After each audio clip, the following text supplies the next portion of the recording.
Fala, meus amigos. Desde o último vídeo eu falei que tinha Zenaide aqui dentro dessa peça aqui, né? Realmente tinha. Eu limpei e continuou assim, não quis pegasse mesmo.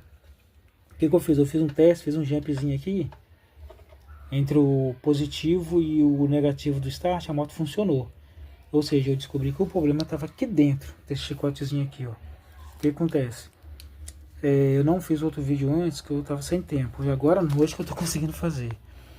Aí eu tive que abrir isso aqui, tá vendo? O original dela, tive que rasgar pra ver. Que eu vi que aqui dentro tava com um mau contato. Fui ver, tava rompido isso aqui, ó. Tava rompido. Aqui dentro o positivo, que vai pra lanterna de freio. E que acende o freio de mão, né? E que dá partida na moto, tava rompido.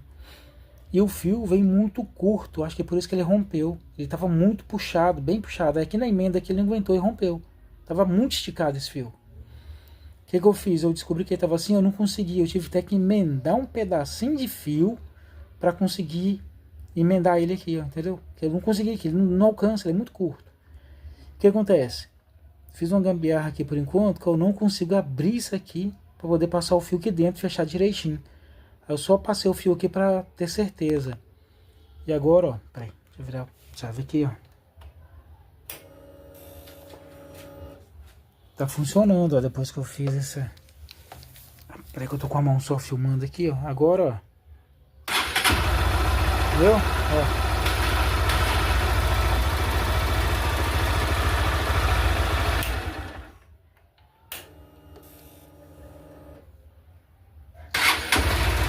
Entendeu?